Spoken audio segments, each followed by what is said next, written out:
बिहार में नए सीएम के ऐलान का काउंटडाउन अब शुरू हो गया है। राज्यसभा सांसद चुने जाने के बाद मुख्यमंत्री नीतीश कुमार आज सांसद पद की शपथ लेने वाले हैं।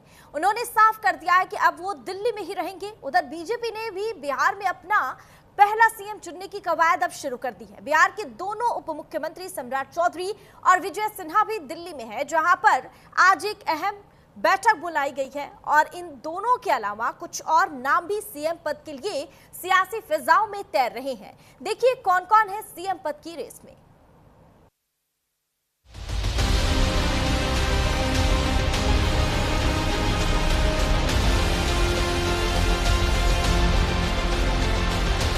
करीब 20 साल तक बिहार के मुख्यमंत्री रहने के बाद नीतीश कुमार दिल्ली जा रहे हैं, लेकिन उनका ताज अब कौन संभालेगा?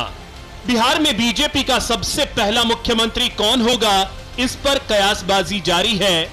सीएम पद की फहरिस्त में पटना से दिल्ली तक रोजाना नए नए नाम जुड़ते जा रहे हैं। इनमें सबसे पहला नाम है उप मुख्यमंत्री और फायर ब्रांड नेता सम्राट चौधरी का।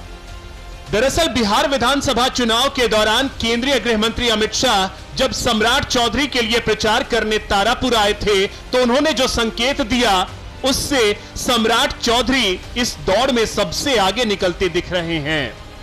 सम्राट जी को प्रचंड बहुमत से जिताइए, मोदी जी सम्राट जी को बड़ा आदमी बनाएंगे, बड़ा। सम्राट चौधरी जिस कोयरी कुशवाहा समाज से आते हैं, वो बिहार में यादवों के बाद सबसे बड़ा वोट बैंक है और राजनीतिक रूप से बिहार में बहुत संगठित भी। बिहार में कुशवाहा आबादी करीब 4.21% मानी जाती है। सम्राट ने बतौर प्रदेश अध्यक्ष अपनी संगठन क्षमता और लोकप्रियता से खुद को साबित किया है। वो लोकसभा चुनाव के पहले से डिप्टी सीएम पद की जिम्मेदारी संभाल रहे हैं। उन्होंने राज्य के गृह मंत्री के तौर पर बिहार में बुलडोजर की शुरुआत की।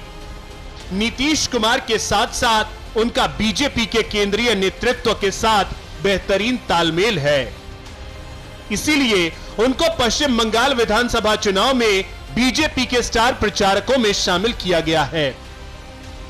मगर कुछ बातें भी हैं जो सम्राट चौधरी के खिलाफ जा सकती हैं। इनमें सबसे बड़ी बात है उनका गैर भाजपा और गैर संघ बैकग्राउंड।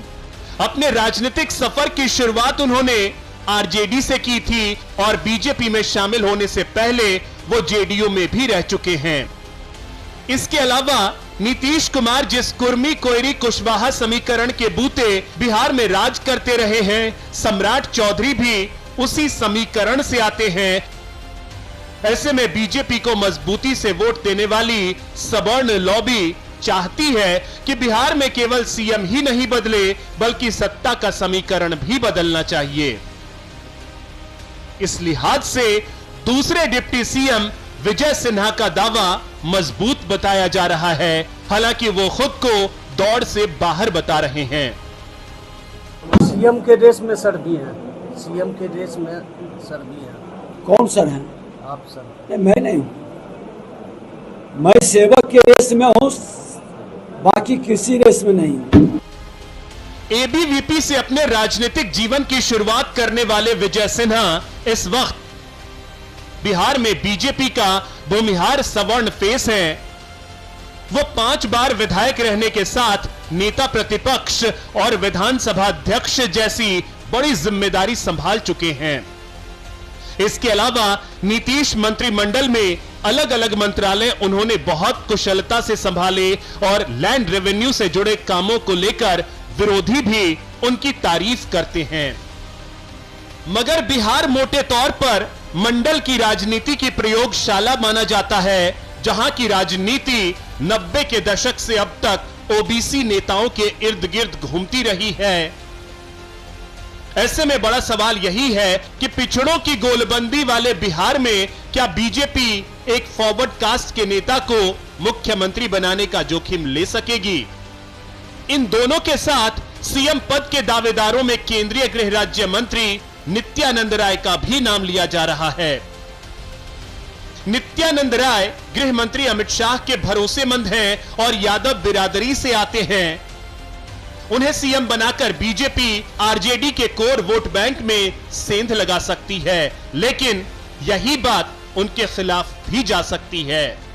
पहली ये कि मध्य प्रदेश में बीजेपी पहले ही मोहन यादव को सीएम बना चुकी है। दूसरी ये कि बिहार में भी यादव सीएम बनाने से राज्य के दूसरे पिछड़ी और अति पिछड़ी जातियां नाराज होने का जोखिम है। सीएम के दावेदारों में बीजेपी के दो दिग्गज संजय जायसवाल और दिलीप जायसवाल का नाम भी लिया जा रहा है। संजय जायसवाल साल 2009 से पश्चिम चंपारण से सांसद और बिहार बीजेपी के पूर्व अध्यक्ष हैं। वैश्य समुदाय से ताल्लुक रखने वाले संजय जायसवाल बीजेपी आलाकमान के करीबी माने जाते हैं। इसी तरह वैश्य समुदाय के दिलीप जायसवाल बिहार में उद्योग मंत्री हैं।